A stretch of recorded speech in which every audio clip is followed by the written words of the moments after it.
our Natural Habitat Adventures daily dose of nature. We are here today with our topic. We are here to talk about the 25th anniversary of the gray wolf's return to the Northern Rockies. Our presenter today is Aaron Bott, and in addition to being a NatHab guide, Aaron is currently a wildlife biologist working for the state of Utah and also with the Yellowstone National Park's Wolf Project. And he's coming to us today from Utah. And Aaron, I'm going to turn it over to you and let you tell everyone else a little bit more about yourself. Great. Thank you very much. Welcome, everyone. Hopefully you can hear and see me. I'm really excited to be talking to you all today at the 25th anniversary of the gray wolf's reintroduction. 25 years ago, actually this month, the anniversary was just last week. In March 1995, we decided to reintroduce wolves into the Northern Rocky Mountains. Just a little bit about myself. I work as a wildlife biologist. I'm employed by state and federal governments I work with. I work as a Yellowstone wolf research tech with the Yellowstone Wolf Project in the National Park Service. I got my graduate degree studying wolves and anthropogenic impacts on wolves in the backcountry of Yellowstone National Park.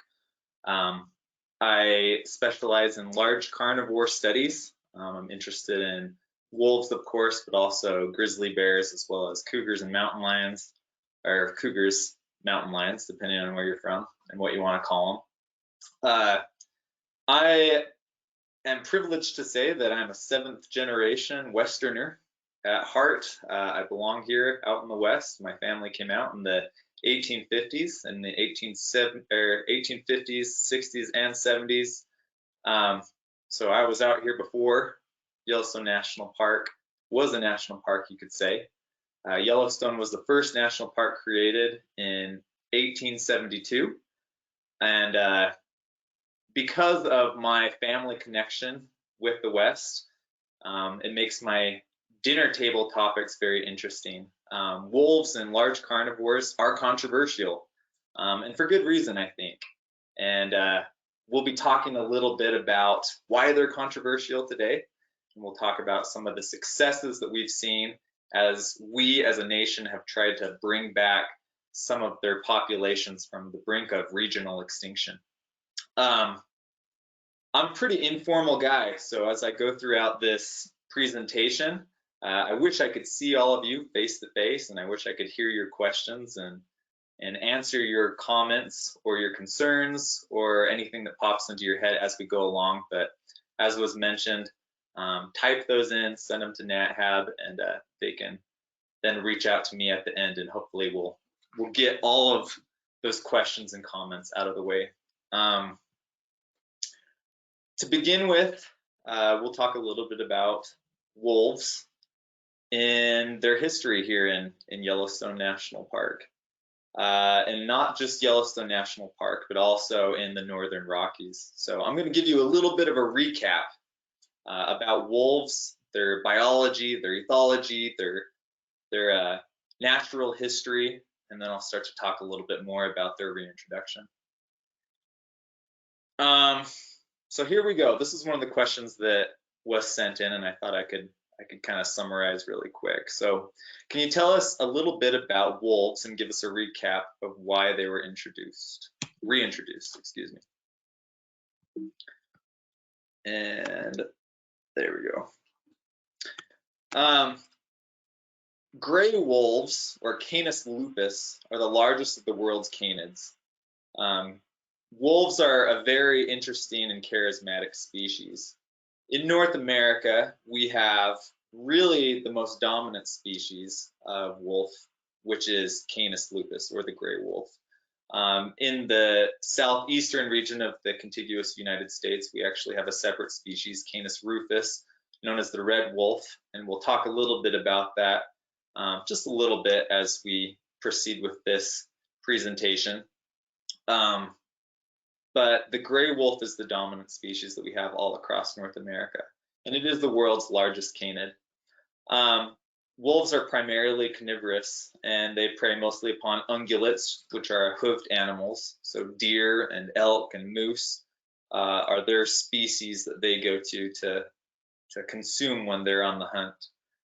Wolves are also pretty interesting because although they have the capacity of living up to 12 years, they actually generally have a shorter lifespan, 3 to 5 years. That shorter lifespan is a testimony of just how volatile and violent their lives can be. If you can imagine being a wolf and having to make your living by chasing and catching your dinner, which is very often several times your size, with your teeth, and then wrestling it to the ground and killing it, you can imagine that there are wolf mortalities during the hunt. Wolves get injured, or they can break a leg, or they can have a jaw get displaced, or they can get a cracked skull or a kick to the ribs, and that can do in a wolf quite severely, and sadly and tragically, that wolves often are killed in hunting. Wolves are also very territorial. They're very aggressive towards other wolf packs. And because of this, wolves often kill one another. In fact, that's the leading cause of wolf death that we have here in Yellowstone National Park, where hunting and trapping is not allowed. Wolves get in fights with other wolves, and they'll end up killing each other, which is just the way of the wolf. The average body mass of a wolf out here in the northern Rockies is generally around 100 pounds. Males are about 20% larger than the females, so they generally go 100 pounds, 110 pounds, even 120 pounds. Female wolves are usually a little bit less. We're talking 90 pounds to 100 pounds. That's a pretty big animal. I have a German Shepherd at home, and she's 65 pounds. And German Shepherds are often compared to wolves. People say they look very wolf-like, and that's true. They have those erect ears. They have kind of a tapered waist and a drooping tail. But wolves and dogs are essentially the same animals. We domesticated wolves 10 to 40,000 years ago. And because of that, they share a lot of similarities. So if any of you have pet dogs at home or are dog people, then you already know a little bit about wolf behavior and wolf biology. The gestation period of a wolf is 63 days, so just about 2 months. Wolves generally breed in February up here, and it's all dependent on the latitude of your wolf population. But in the northern Rockies, they generally breed in February, and then they whelp, or they give birth, in April, usually the middle to the end of April. The litter size of wolves is typically around 6, but average survival of the pups, how many pups survive their first year, is usually closer to 4 pups that actually survive the full 12 months of their first life. That's really important, and I actually want to come back to that later on as we're talking. Wolves are capable of reproducing very successfully. They're very fecund. They reproduce easily, and their litters are relatively large, and that's very beneficial for this species. In fact, I would argue that that is perhaps one of the best reasons to explain why wolf reintroduction was so successful in the northern Rockies, as we had biology on our side. We picked an animal that is capable of reproducing successfully, and not only that, but also living in general terms across a broad landscape. Wolves live in packs or family groups that usually consist of 2 dominant breeders and then typically multiple generations of offspring. This is unique, actually. Not very many animals in the animal kingdom live the way that wolves and actually humans do, which is, I think humans forget that because we are like wolves, where we typically will pick a mate, and then we have several generations of offspring that we raise and we work together to help raise. And wolves are a lot like us in that aspect, but outside of wolves and humans, there aren't a lot of other animals that actually do that work and cooperate together in order to rear their young. That last video, by the way, was from the backcountry, so a little bit more. I should dive into this perhaps, but I work in Yellowstone researching wolves in the backcountry. I monitor their movements and their population sizes or their pack sizes, and I'm working to determine different negative anthropogenic impacts inside of the park, recreation, even poaching and illegal hunting perhaps inside of the park. And the videos that you'll see throughout this are taken from some of my remote cameras. Again, talking about wolves, gray wolves are an holarctic species, which means that they basically are found everywhere north of the equator, or used to be. In fact, aside from humans, wolves are the most widely dispersing terrestrial animals in the world, mammals. Wolves will live basically everywhere north of the equator. This map that you have in front of you shows a lot of their current range as well as areas where they used to live. And you can see that all across Eurasia through India, even through Saudi Arabia, all the way up through Scandinavia, of course, Siberia, Mongolia, Alaska, Mexico, all of these locations had wolves at one point in time. Again, this is really exciting because wolves are such generalists. They are biologically very adaptive. They are capable of basically making a living anywhere that they can, any way that they can. And that works out very well for them. Wolves also travel a great deal. The average walking speed of a wolf is 5 miles per hour, and that's all they do is they walk. They can travel great distances. And because of that, and because of their adaptability, they basically dominated the northern half of the planet. Historically, there are estimates that prior to Euro-American settlement in North America, we probably had about 2 million wolves that once ranged across the majority of North America. I'll show you a few other maps later on, but this world view that you see right before you is gives you an example of wherever you're from or wherever you're at, there were probably wolves at one point in what is now your neighborhood. Because of their great range and because of their similarities with humans, living in large packs and humans living in social units as well, the conflicts between humans and wolves have been ongoing for millennia. I want to emphasize that. We're about to talk about the extermination of a population in North America. And while the methods of extermination were novel, the actual extermination of the wolf or the conflicts or to kill the wolf as an enemy was not a new concept. People have been doing this for a very long time. But wolf mortalities increased as we became more organized and our technology increased. Wolves and humans, here's a quick little recap. Wolves and humans are often seen fighting one another, or they're depicted as attacking one another, killing one another, and there's a lot of reality to that. Wolves are large predators, and they're very controversial for a reason. Wolves make their living by killing, by eating other animals. And I particularly like this painting here because this is the standoff. This is where things really got messy between humanity and the wolf. When humans started to practice agriculture and they began to look after sheep, cattle, livestock, we began to conflict more often with other carnivores or predators that saw opportunity in consuming what we looked at as security or economic profit.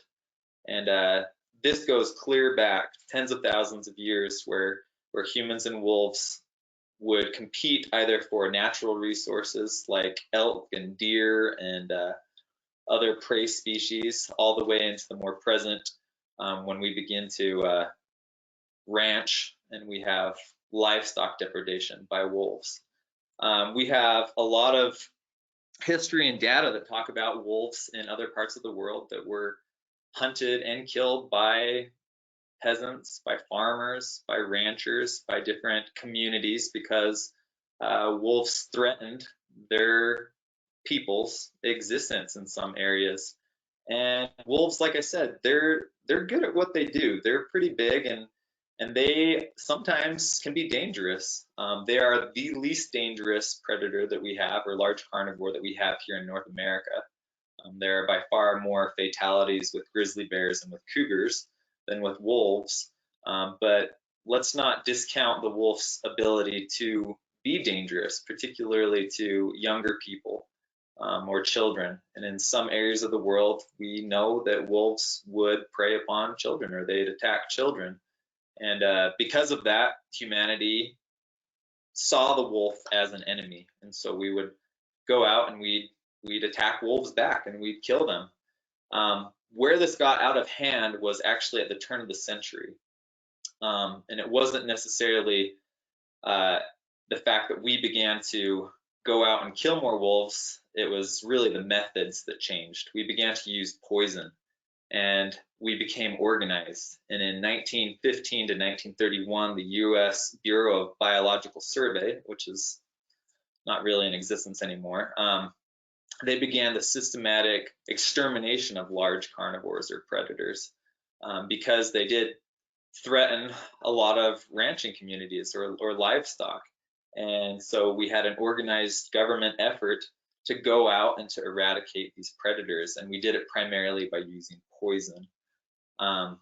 Poison was how wolves in North America, in the contiguous United States, it was how they were undone.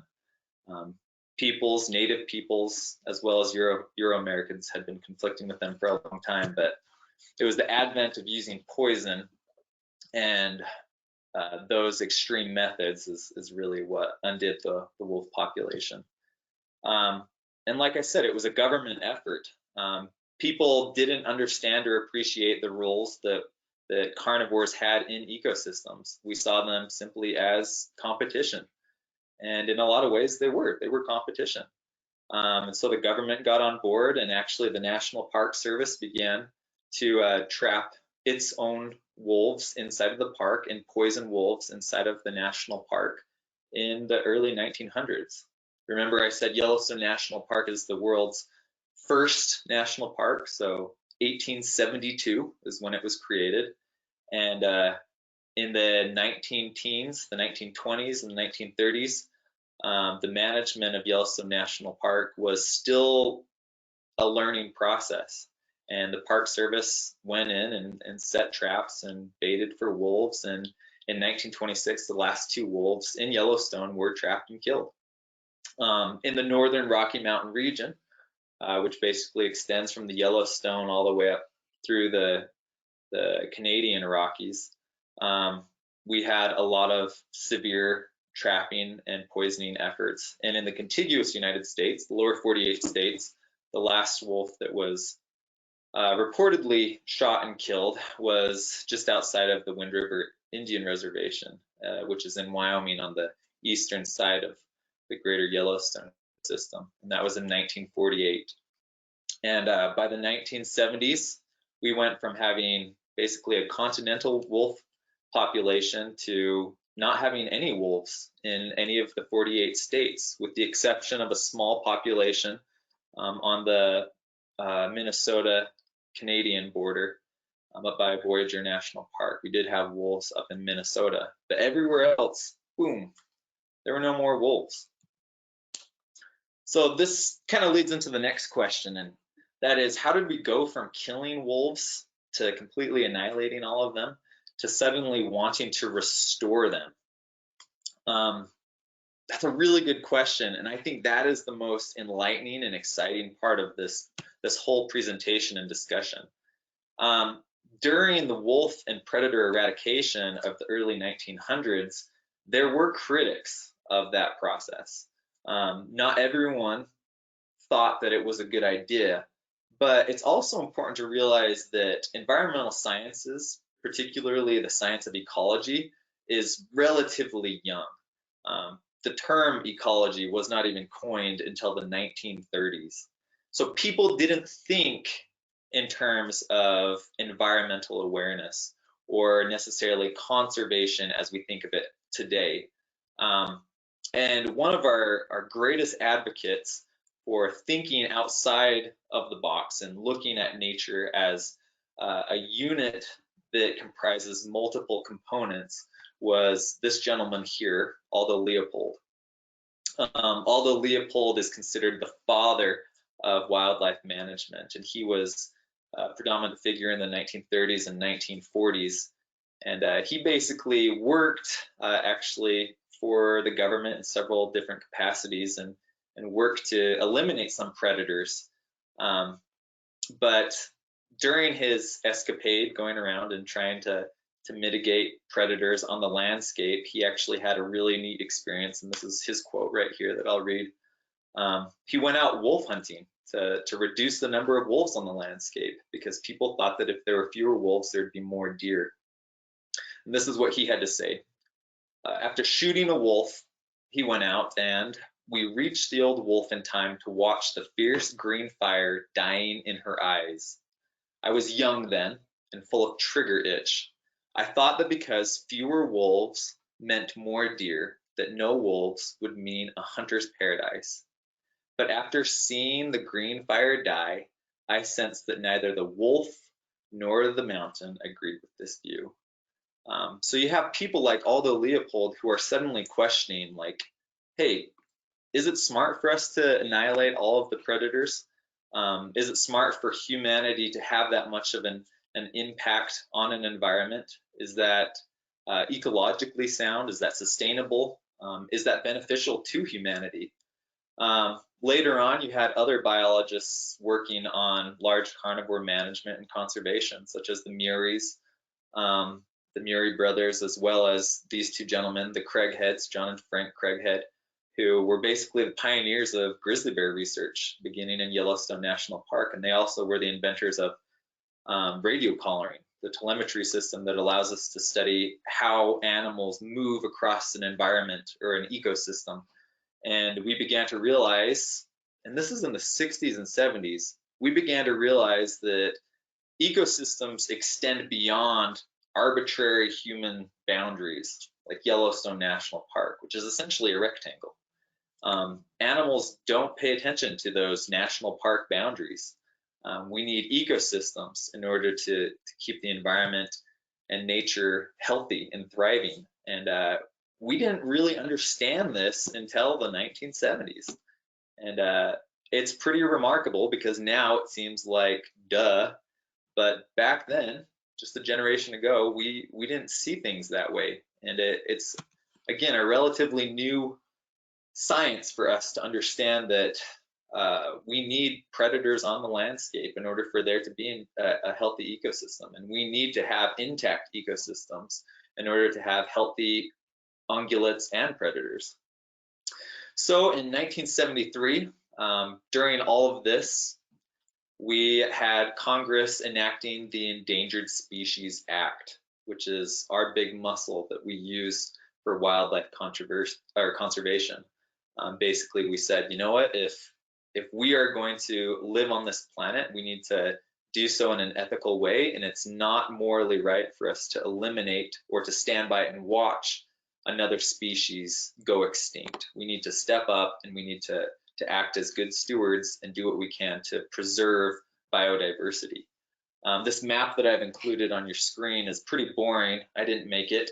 This was actually included in the U.S. Fish and Wildlife Service's 1987 wolf recovery program. So this is one of the official maps in that plan. But 1974, wolves were one of the first species that were listed as regionally endangered.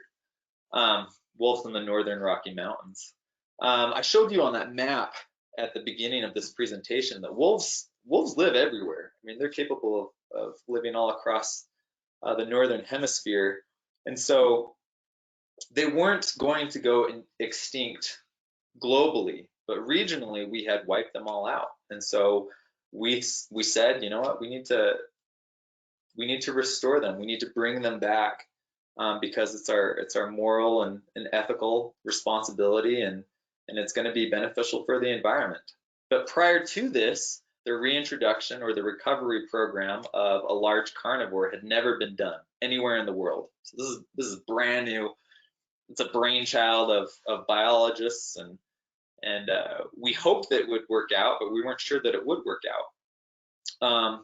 So in the 1975, the federal government began to create a Northern Rocky Mountain recovery team. They began to pick areas where we could restore wolves.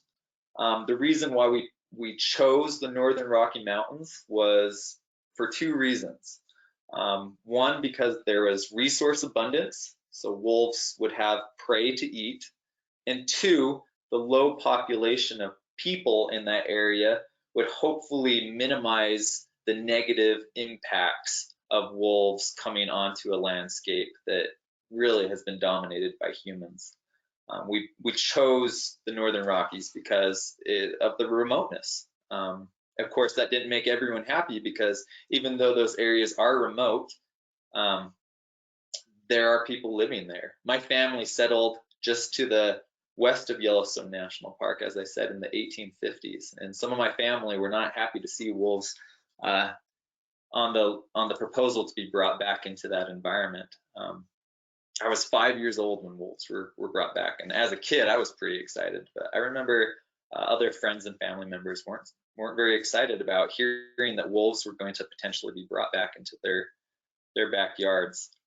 So we picked three areas: the northwest part of Montana, which is Glacier National Park, also the belly of Idaho, the Frank Church River of No Return Wilderness, which is our largest wilderness area in the lower 48, and of course Yellowstone National Park. We thought that these would be three good areas to reintroduce wolves.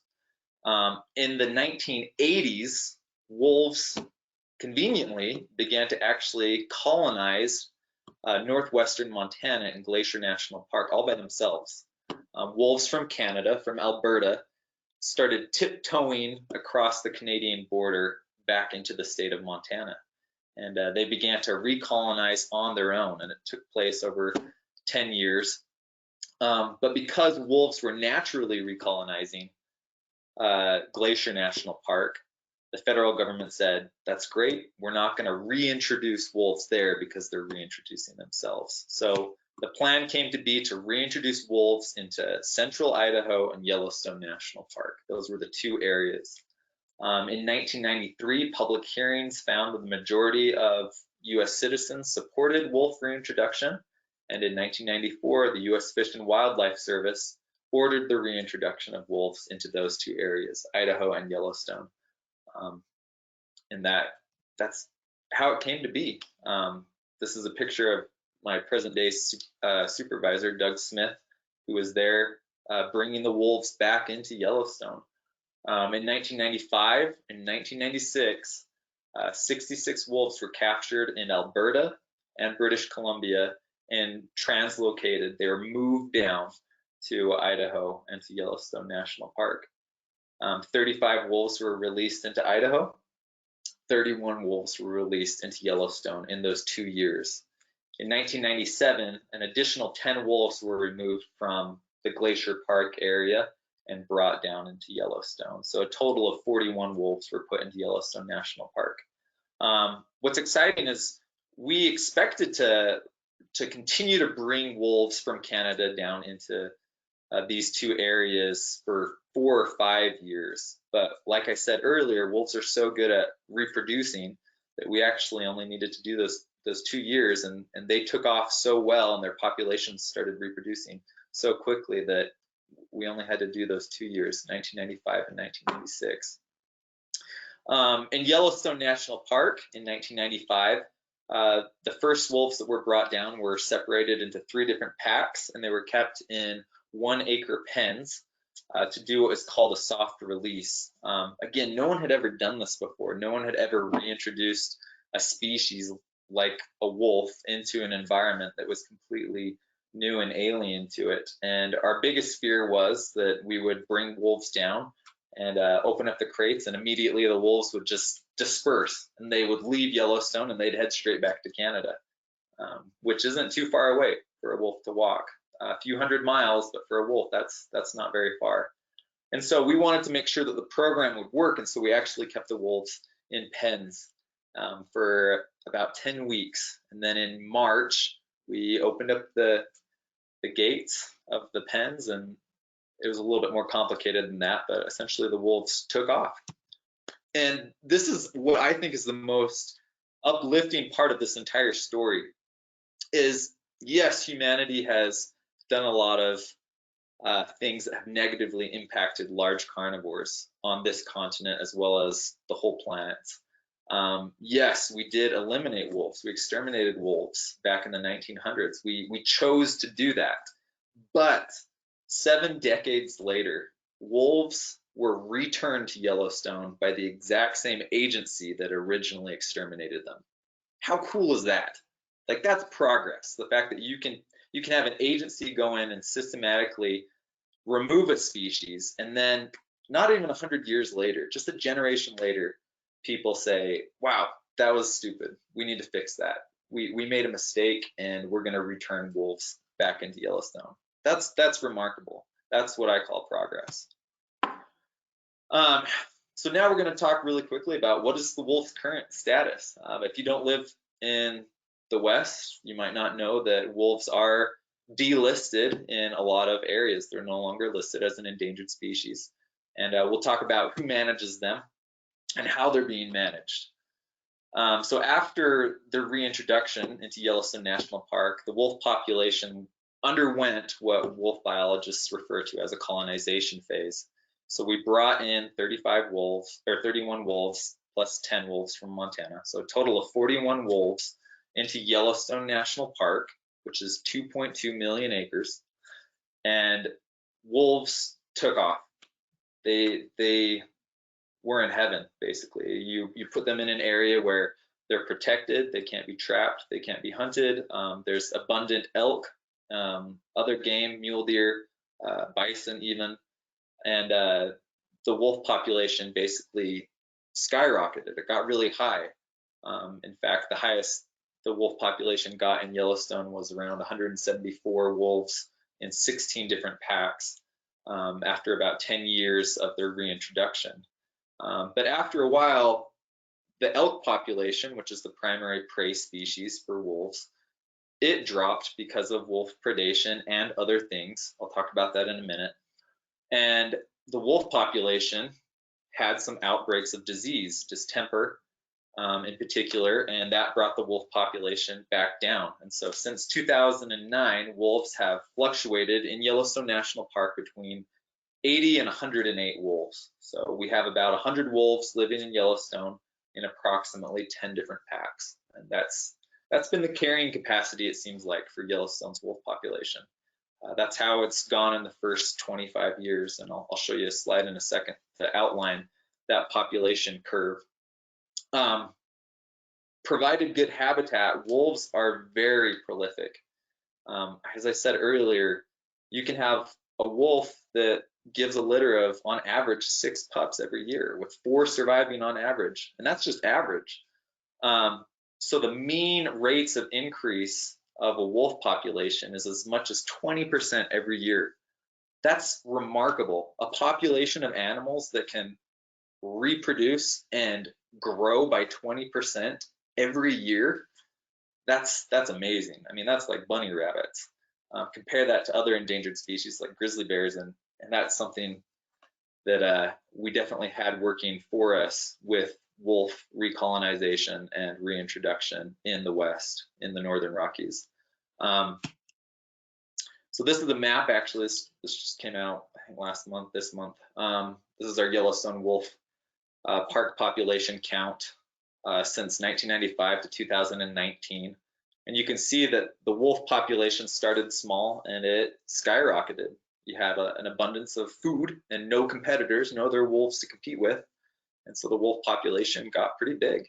And then again, right around the 2008, 2009 period, suddenly you have the wolf population curbing down, again, because of disease outbreak, but eventually stabilizing. And so we have about 100 wolves in the park at any given time. Who knows what the next 25 years will project, though. We'll see what happens. It'll be interesting. This is actually a map of the different pack territories of wolves in Yellowstone.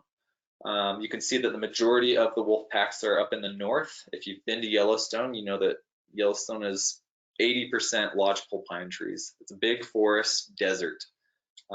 Most of the elk and the bison live in the north, up by Lamar Valley. That's where it's where my colleague and friend Rick McIntyre goes out and takes people to watch wolves and study wolves, and that's where biologists like Doug Smith and Dan Staler and Kira Cassidy go out and they observe wolves in that area. But there are wolves in the interior as well. And down by Yellowstone Lake, there are some wolves. They're not included in the Yellowstone map because they're currently not denning inside the park. The Beckler area is where I work and research, so that southwestern corner.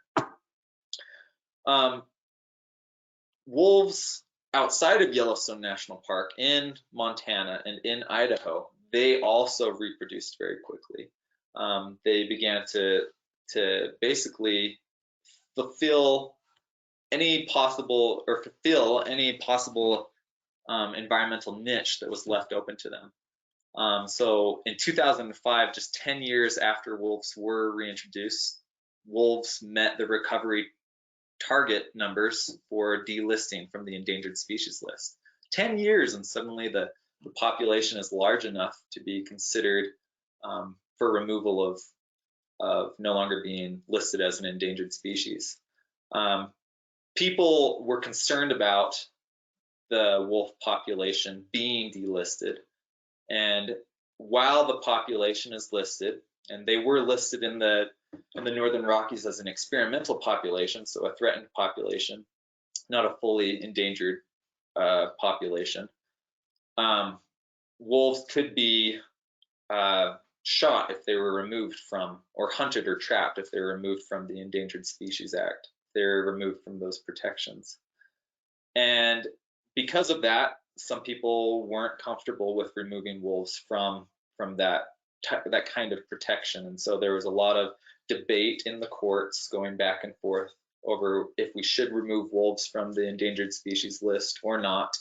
And then finally in 2011, a congressional directive ordered that wolves in Montana and Idaho, as well as parts of Utah, Washington, and Oregon, be delisted from the endangered species list. And so since 2011, wolves in Montana and Idaho have been managed by state agencies. And this is really important if you're new to this. I'll just make it really brief and really quick that under the 10th Amendment, all wildlife management and conservation falls under the authority of the states, not the federal government. A wildlife population is only protected by the federal government or managed by the federal government when they are listed as an endangered species or a threatened species, or in some strange situations like the Migratory Bird Act, as well as the Wild Horse and Burro Act and the bald eagle and golden eagle. Those species are managed by the federal government primarily, but generally wildlife populations, when they're no longer endangered, they're managed by states. And in 2017, wolves in Wyoming were finally delisted as well. So today, wolves are no longer listed in the Northern Rocky Mountains as an endangered species. And I don't think they should be. Their population has grown, even with hunting and trapping in these states. It has grown to 2,000, and it will continue to grow. Again, they're highly prolific. They reproduce so quickly, and they're so good at adapting to whatever environment that they're in, that I think that they can basically dominate a lot of niches where we had historically removed them from. Hunting and illegal killing or poaching has generally not prevented wolf range expansion. That's good. Also, I think that it's important to point out that even though, and it is debatable, and I don't necessarily approve of the extremes that some states go to hunting and killing wolves, wolves are so good at filling in those niches and living away from human observation, or not being found by people, that they're doing a really good job of recolonizing the West. Everything about wolf demographics depends on two factors. Basically, like I mentioned earlier, resource abundance and human tolerance. So as long as there's something for a wolf to eat, then they can live there on the condition that humans will tolerate them.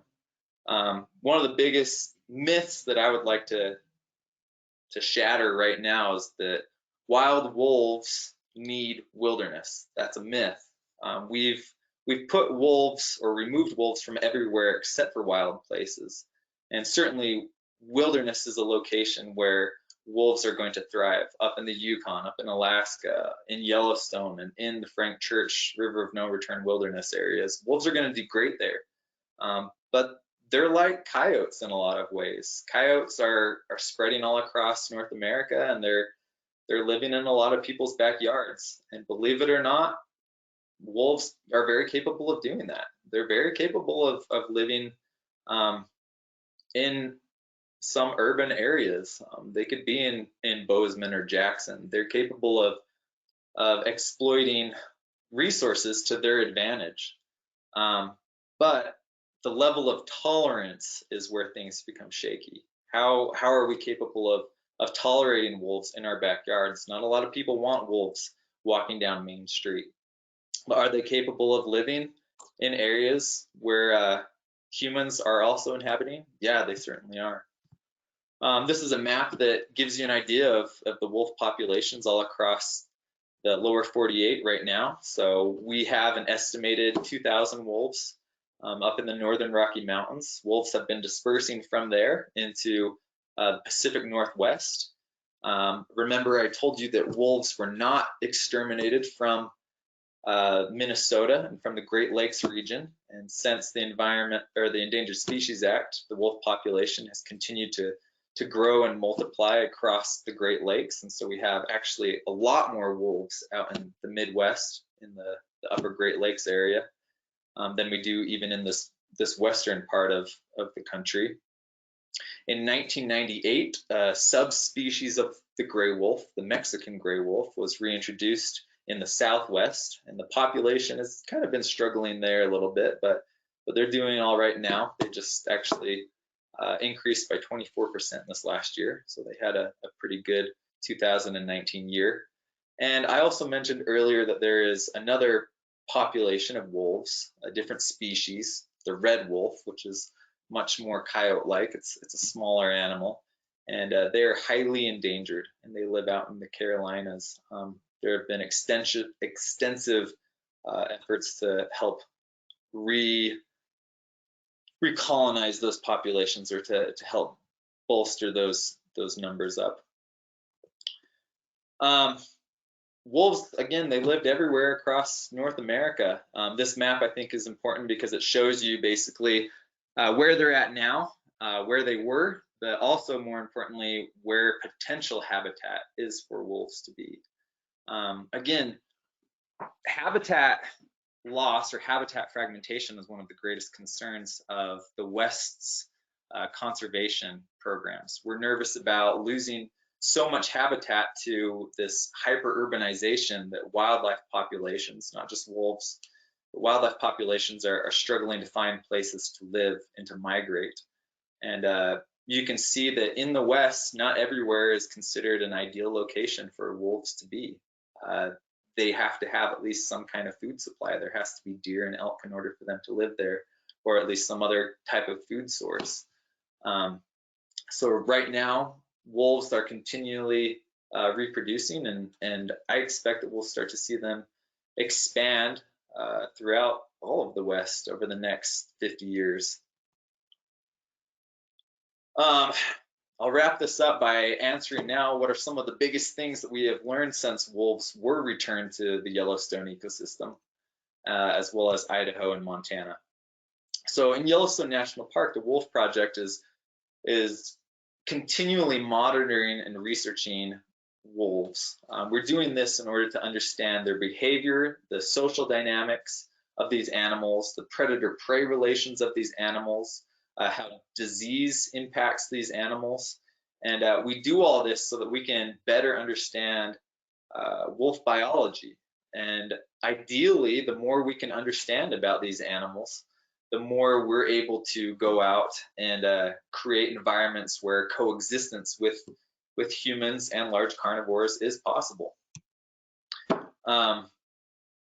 One of my jobs as I go out in the field is I look at prey remains. I analyze what has been killed by wolves, and that's pretty exciting too. In Yellowstone's ecosystem, the primary prey species for a wolf are elk. Elk are just the perfect package for a wolf pack, generally 10 wolves in a wolf pack, to chase down and kill and consume. And although it's dangerous for a 100-pound wolf to go after a 700-pound bull elk, if you get 9 of your buddies to come out with you, it can be the perfect meal package. And so we're studying the relationships of these predator prey interactions, as well as the social dynamics, how wolf packs are organized and how they dismantle over time, and what are some of the key components or the glue that's holding the pack together. Is it the pups? Is it the dominant breeders? Is it the dominant female? Those are some of the things that we're looking at. And of course, we're looking at interspecific and intraspecific competition. And what I mean by that is wolves also fighting and competing with other wolves, or wolves competing with other predators such as cougars and grizzly bears. And those are some of the things that we're analyzing. And of course, the top-down ecological impacts, or the cascades, the trophic cascades, which are pretty sensationalized.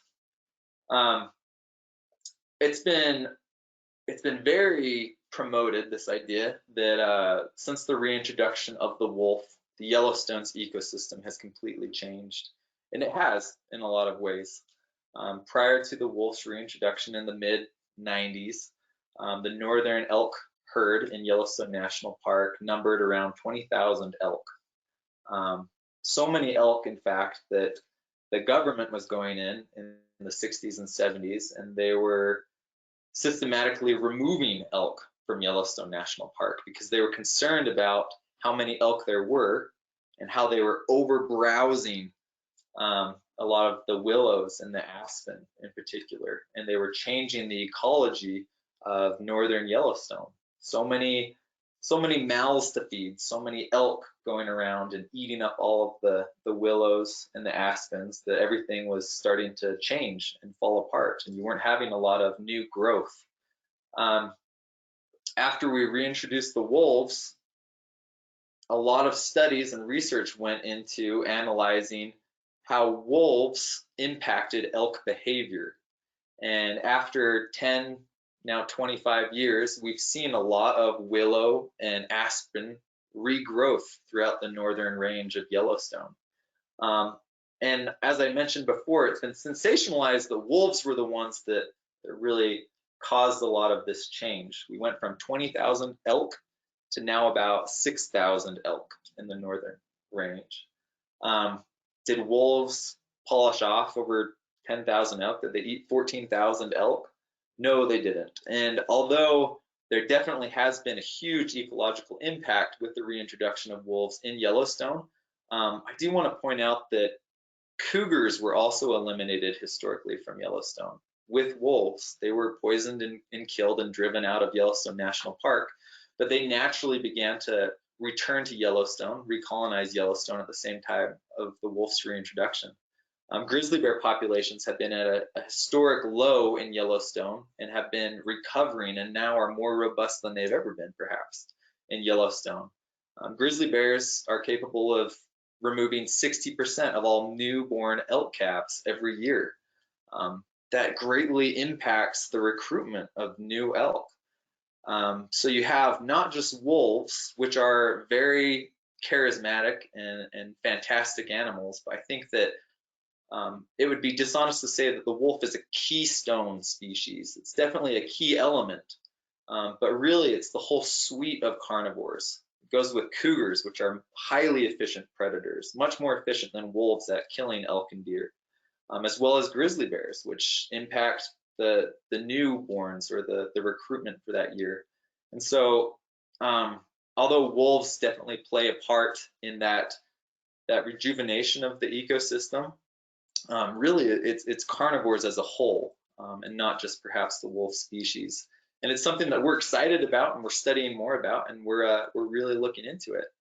It's also important to say that just because we reintroduced wolves into the Yellowstone ecosystem, and we've seen impacts of vegetation regrowing, we haven't seen that necessarily everywhere. And so wolf impacts on the ecosystem, the rejuvenation of willows and aspen, are not universal. An ecosystem is made up of like a mosaic, different little habitats, and all of them kind of pan out a little bit differently.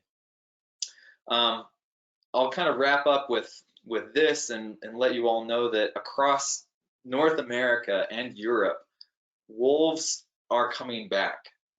There are incredible recovery efforts undergoing through Scandinavia. There's good healthy wolf populations in Germany, in Italy, in Spain, in Portugal. Wolves are expanding throughout the Northern Rockies. Compared to what it was 100 years ago, this is a great time to be a wolf. The wolf reintroduction 25 years ago has been one of the greatest, if not the greatest, success of the Endangered Species Act. Wolves are doing fantastic. I also want to remind people that as we look into the future at the next 25 and 50 and 100 years, wolves, while they are charismatic and they're wonderful, they're also very challenging. All large carnivores are. They're big, efficient predators, and they need to kill in order to make a living, and that's okay. We can be honest in saying that, but wolves do cause problems, and as I said earlier, wolves are capable of living just about anywhere. It's really up to us to decide where it's okay for them to live, and perhaps there are locations where it's not okay for them to live. Perhaps we don't want them in our suburbs or in our urban areas. That's a discussion for future wildlife management. But basically, over the last 25 years, our understanding of these animals has grown, and it's been really exciting. Our knowledge of carnivore behavior and ecology has made it possible to rectify one of humanity's gravest mistakes, which was the extermination of a species that occasionally conflicts with us. We have decided as a democracy that it's not right for us to dominate and exterminate an entire species of animal. And while there's a lot of uncertainties to play forward in the next 25 years, as I've already said, it's really exciting to see just how successful our wolf recovery efforts have been in the Northern Rockies. And it's going to be interesting to see what happens in the future. So that's about it. Aaron, thank you so much. So I'm going to bring your webcam back on, so you might have to minimize your PowerPoint there so we can get to it.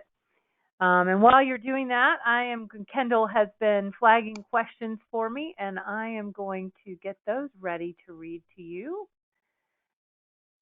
So let's see. I'm not seeing you yet. Let's see. Let me try that again. How about now? There you are. Okay, great. Cool. So, okay, so we have quite a few great questions here. I want to start with some of our webinar fans who've been on with us for every one of our Daily Dose of Nature so far. From Houston, Texas, we have Lauren and Parker with us. And Lauren and Parker would like to know if there are any wolves in the Southern Hemisphere, and if not, why not? That's a really good question, and no, there are not. There are several reasons why ecologists and biologists believe there are not any wolves in the Southern Hemisphere. One of the bigger reasons is because there are highly competitive other large carnivores in the Southern Hemisphere that wolves would have to compete with. You could see in my map how wolves have been documented historically around Saudi Arabia. And you can imagine it wouldn't be too hard for a wolf to go south into Africa. But there, you're going to be competing with a lot of other animals, a lot of other predators like lions and leopards and cheetahs and other felids, cats, that are, again, really effective and efficient hunters. And so I think that one of the best reasons why wolves have remained in the northern hemisphere is because it's the perfect niche. You have your other large carnivore, grizzly bears, which are also a Holarctic species. You have those throughout Europe and Siberia. They're primarily scavengers. And so wolves are really able to exploit that to their best advantage.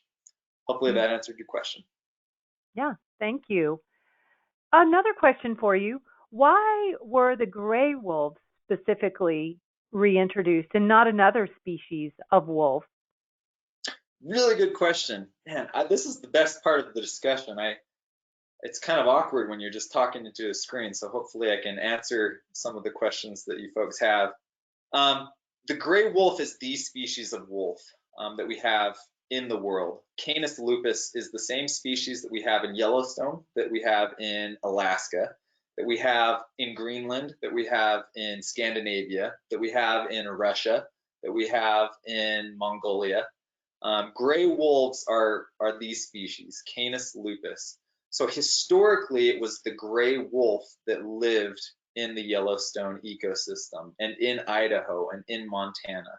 Oftentimes, we start to get nitpicky about subspecies or ecotypes of animals, as we like to call them.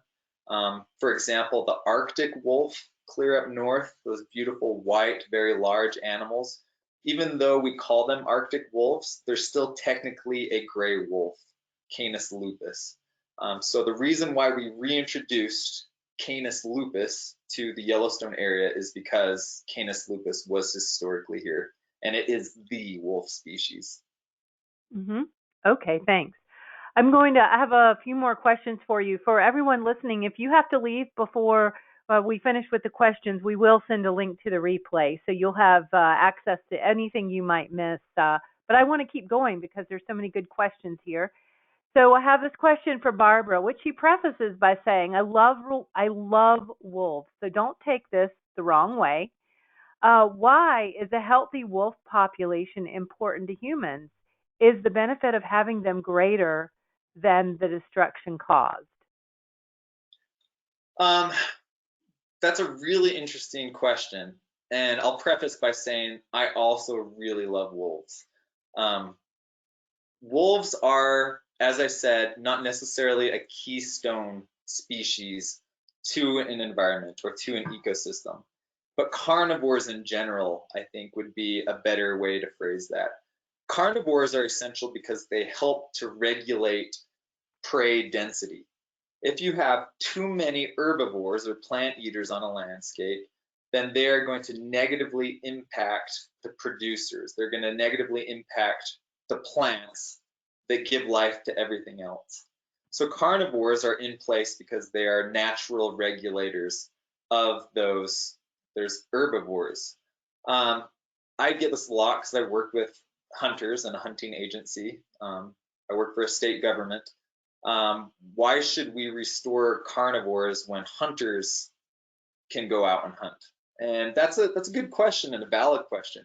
Humans definitely we impact game herds. We impact herbivores by hunting them. We are a carnivore that goes out and we consume and we harvest from those prey species.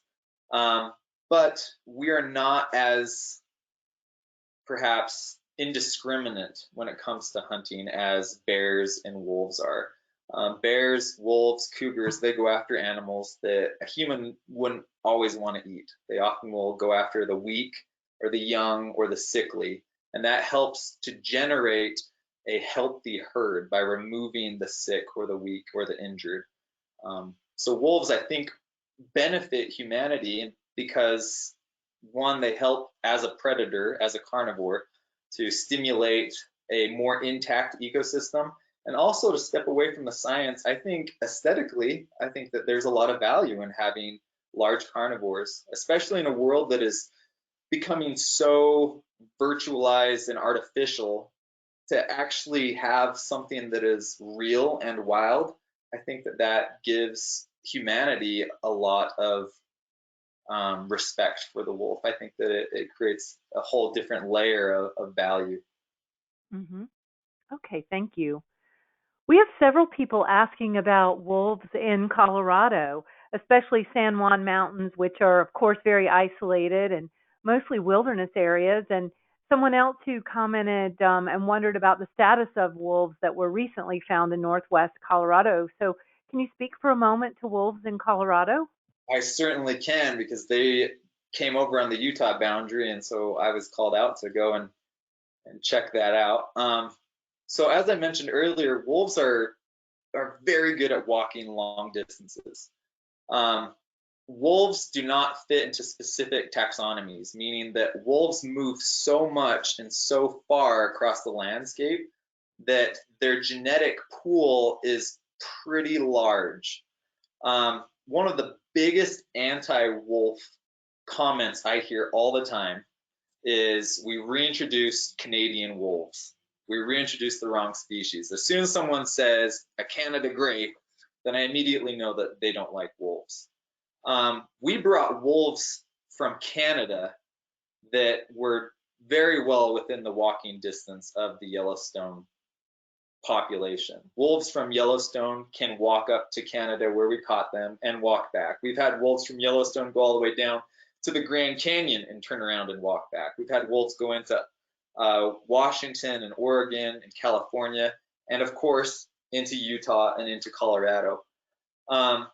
Because wolves travel so much, they are capable of coming down from the Yellowstone ecosystem and naturally recolonizing Colorado. And if you're unfamiliar with this, because you're not from the West or from Colorado, this year, 2020, Colorado is going to have on its ballot for the public a poll to decide if wolves should be reintroduced into Colorado. It's a really sticky topic. Wolves being reintroduced always bring about a lot of conflict, more so than if wolves were to naturally recolonize on their own. When wolves walked across the Canada border into Glacier National Park, there was a lot less controversy, and people were still maybe not as excited to have wolves there, but there was definitely more heat, more concern, and more anger when we physically captured wolves in Canada and brought them down into Yellowstone and into Idaho. Can wolves recolonize Colorado on their own naturally? Yeah, and for that reason, as you mentioned in your question, a wolf pack has been seen in the northwestern part of Colorado within the last few months. Should we wait and let wolves naturally recolonize Colorado, or should we go in and physically reintroduce wolves into Colorado? That's the question. Colorado and a lot of wildlife biologists, Colorado Fish and Parks or whatever they are, wildlife and parks, they would like to see natural recolonization. They would like wolves to come in on their own and recolonize, rather than do a capture and a release, just because the controversy is so much higher, so much greater. The problem is how long will that take? Are wolves going to naturally come into Colorado and recolonize Colorado in the next 5 years? Maybe. Is it going to be the next 50 years? It could be. It could be the next 100 years. We don't know how long it would take for wolves to naturally come from Yellowstone and recolonize Colorado. Individuals make that journey. Occasionally a pack makes that journey. But for a population to come all the way from Yellowstone and permanently settle Colorado, who knows how long that would take. Mm-hmm. Okay, thank you. So it looks like I have one last question for you. This was submitted, actually, variations of the same by two people. It's about chronic wasting disease. And the first question was, with chronic wasting disease decimating deer and elk in the Northeast, would the wolf be a good predator to reintroduce to this region? You know what? That's a really good question. I'll give a little bit of background if people are unfamiliar. Chronic wasting disease is a disease that is found currently and frighteningly in all of our cervid species, or our deer species. That's your white-tailed deer, your mule deer, your elk, your moose, and even now our caribou. It's a disease that is 100% mortality. If an animal becomes infected with this, which is it's a protein in the brain that goes aberrant, the animal basically wastes away and dies. It's very closely related to mad cow disease. And we're seeing this disease spread all across North America at an alarming rate. So some people hypothesize that having more predators like wolves and cougars that tend to hunt those animals that are weak or sickly, that would be a good way of regulating the expansion of this disease. This disease does not affect our carnivores for whatever reason. It doesn't. Chronic wasting disease does not infect wolves. It doesn't infect cougars or bears. So people are hypothesizing that if we had more predators, if we had more wolves, then it would slow down the spread of this deer disease. There has not been enough research done to say for sure that that would be the case. There is a lot of anecdotal evidence to suggest that it's a good idea, and I think that we'll see that happen. We'll observe this more in Yellowstone, since chronic wasting disease it first appeared in Yellowstone's ecosystem just 2 years ago, a year and a half ago. And there are wolves and cougars and grizzlies in Yellowstone. So as chronic wasting disease spreads to other deer and elk in Yellowstone, we'll watch wolves and these sick elk and see what happens. So I think it's a good hypothesis, but we just can't say for sure yet. Okay, very good. All right, we will pull the rest of the questions. We will make sure we have those for some individual follow-up after the webinar. But now I'm going to give you a chance to share some closing thoughts with us, Aaron, before we say goodbye to everybody. Well, thank you all for letting me talk to you about wolves. I really appreciate it. I wish I could see you all in person, and I wish that I could have answered your questions in a more interactive way. But I'm grateful for this opportunity. Wolves are a very exciting species. They invoke a lot of emotion. People hate them or people love them. As a wildlife biologist, I try really hard to be realistic and pragmatic. But what's cool about this 25th year anniversary is to see how much progress we have made. If you're down in the dumps about a lot of the negative impacts that humanity is having on the environment, if you're down in the dumps about climate change, if you're down in the dumps about pollution and poaching, etc., I would take a minute to look at the success that we've seen with the wolf reintroduction. Sure, there's going to be problems. People are always going to be angry at wolves. Sure, there's going to be conflicts, and there's going to be people that don't want to see wolves back. That aside, we have had an incredible scientific victory here. We've had wolves come back from extinction in a region. No wolves to suddenly a very healthy, quickly growing population. That's remarkable, and hopefully you can take that away with you. Aaron, thank you so much. I think we're going to work on having you on another webinar soon, and so we look forward to that. Everybody listening, we have another webinar tomorrow. Our daily dose of nature tomorrow will be our Nature and Wildlife Photography 101 session. So if you've really wanted to hone your skills, your photography skills, join us tomorrow. You'll find that information in the email that we sent to you, and you can sign up there. We'll also get the replay out to you. So you'll have the replay for this in your hands by about this time tomorrow. So thanks again, everybody, for being with us. Aaron, thank you very much. And this will conclude the webinar. Goodbye, everybody.